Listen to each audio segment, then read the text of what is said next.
नमस्कार और ऑनलाइन पाठशाला में आपका स्वागत है। आज हम बात करेंगे रक्षाबंधन की, उसके दिव्य सार की। ये एक बहुत ही खूबसूरत त्योहार है ना, जो भाई बहन के बीच वो जो प्यार, कर्तव्य और सुरक्षा का पवित्र रिश्ता है, उसे सेलिब्रेट करता है। और देखिए, इस चर्चा में जो भी कहानियां या बातें हम साझा कर रहे हैं, वो पुराणों और दूसरे ऑथेंटिक स्पिरिचुअल टेक्स्ट से ली गई हैं। वहाँ ये त्योहार सिर्फ एक ट्रेडिशन नहीं है, बल्कि गहरे आध्यात्मिक मूल्यों और हमारी सांस्कृतिक विरासत का प्रतीक है। तो हमारा उद्देश्य है इसके गहरे अर्थों को समझना। ठीक है, तो चलिए शुरू करते हैं। सबसे पहले, ये रक्षाबंधन का मतलब क्या है? एग्जैक्टली देखिए, बहुत सरल है। रक्षा का मतलब है सुरक्षा, प्रोटेक्शन, है ना? और बंधन का मतलब है बांधना, जुटाए। तो मोटे तौर पर ये सुरक्षा का वचन देने वाला बंधन है। पर यह समझना जरूरी है कि राखी सिर्फ एक धागा नहीं है। बिल्कुल नहीं। ये प्रेम, विश्वास, रक्षा और आशीर्वाद, इन सब का एक मिला जुला बहुत पावरफुल सिंबल है। मतलब इसमें एक गहरा मानवीय मूल्य जुड़ा है। ये सिर्फ एक सतही रस्म नहीं है। बिल्कुल, ये बात बहुत सही कही आपने। और पुराणों में तो इसकी जड़ें बहुत गहरी हैं। जैसे वो श्री कृष्ण और द्रौपदी वाली कहानी, वो तो बहुत ही सुंदर उदाहरण है ना? जी हाँ, बिल्कुल। वो शायद सबसे प्रसिद्ध कथाओं में से एक है। हुआ यूं कि जब शिशुपाल का वध करते समय श्री कृष्ण की उंगली कट गई और खून बहने लगा, तो द्रौपदी ने बिना एक पल सोचे फौरन अपनी महंगी साड़ी का किनारा फाड़ा और उनकी उंगली पर बांध दिया। इस पर श्री कृष्ण बहुत प्रभावित हुए और उन्होंने द्रौपदी को वचन दिया कि वो हमेशा उनकी रक्षा करेंगे। और बाद में हम सब जानते हैं, जब भरी सभा में द्रौपदी का चीरहरण हो रहा था, तब श्री कृष्ण ने अपना वो वचन निभाया। ये भाई बहन के निस्वार्थ प्रेम और सुरक्षा के वादे का एक आदर्श है। हाँ, ये तो है। और आपने कहा कि ये सिर्फ सतही रस्म नहीं है, मतलब ये खून के रिश्तों तक ही सीमित नहीं है। वो राजा बलि वाली कहानी भी कुछ ऐसा ही बताती है शायद। आपने बिल्कुल सही पकड़ा। राजा बलि और माता लक्ष्मी की कथा भी बहुत महत्वपूर्ण है। जब भगवान विष्णु वामन अवतार के बाद राजा बलि के वचन के कारण उनके द्वारपाल बनकर पाताल लोक चले गए थे, तो माता लक्ष्मी चिंतित हो गईं। वो एक साधारण ब्राह्मणी का वेश बनाकर श्रावण पूर्णिमा के दिन राजा बलि के पास पहुंची और उनकी कलाई पर राखी बांधी, उन्हें अपना भाई बनाया। बलि इससे बहुत प्रसन्न हुए और उन्होंने बहन को कुछ मांगने को कहा। तब लक्ष्मी जी ने अपने असली रूप में आकर भगवान विष्णु को वापस मांग लिया। तो ये दिखाता है कि ये बंधन कितना पवित्र है, और ये भावनात्मक रिश्तों में, जिन्हें हम मुंह बोले रिश्ते कहते हैं, उनमें भी उतना ही गहरा और सच्चा हो सकता है।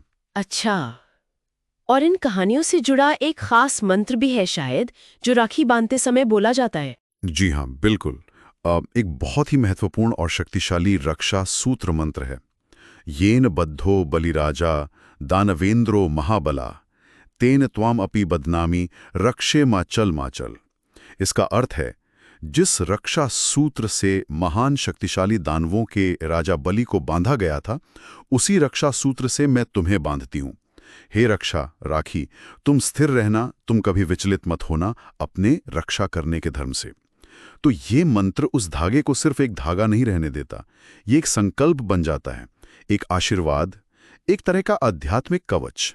वाह, और इसे मनाने का तरीका भी कितना सुंदर और मीनिंगफुल है। बहनें सुबह तैयार होती है, पूजा की थाली सजाती है, उसमें राखी होती है, रोली, अक्षत यानी चावल जो समृद्धि का प्रतीक है, दिया, मिठाई, फिर भाई की आरती उतारना, माथे पर तिलक लगाना, फिर दाहिनी कलाई पर राखी बांधना, और भाई भी रक्षा का वचन दोहराता है, अपनी बहन को प्यार से कोई उपहार देता है। ये पूरी प्रक्रिया ही कितनी वार्मथ और स्नेह से भरी होती है। बिल्कुल सही कहा। और आज के समय में अगर देखें तो इसका दायरा और भी बढ़ गया है। ये त्योहार अब सिर्फ परिवार तक सीमित नहीं रहा, ये एक तरह से सामाजिक एकता का भी प्रतीक बन गया है। बहनें सिर्फ सगे भाइयों को ही नहीं, बल्कि कजिन्स को, या जिन्हें वो भाई मानती हैं, मुंह बोले भाई, उन्हें भी राखी बांधती हैं।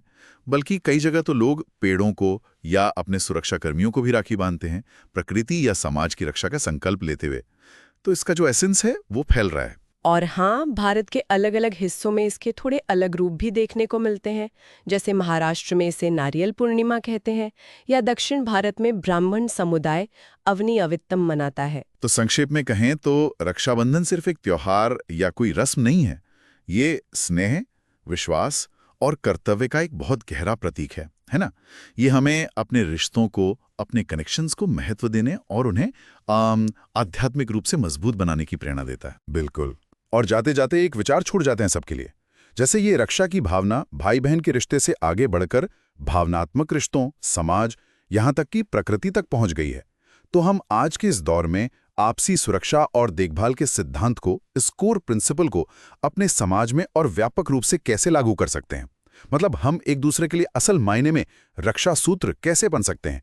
ये सोचने वाली बात है। बिल्कुल, ये सच में सोचने वाली बात है। अच्छा, और हमारे दर्शकों के लिए एक ज़रूरी सूचना भी है। नियमित आध्यात्मिक अपडेट्स और ऐसी ही विचारोत्तेजक सामग्री के लिए हमारे ऑनलाइन पाठशाला चैनल को लाइक, सब्सक्राइब और शेयर करना ना भूलें। जी हाँ, और ये भी याद दिलाना चाहेंगे कि स्तोत्र, रंगोली और संगीत से संबंधित हमारी ऑनलाइन क्लासेस भी चलती हैं। उनसे जुड़ने के लिए संपर्क नंबर आपकी स्क्रीन पर दिया गया है। ज़रूर जुड़ें। तो आज के लिए बस इतना ही। अगली बार फिर मिलेंगे एक नए विषय के साथ। नमस्कार। नमस्कार।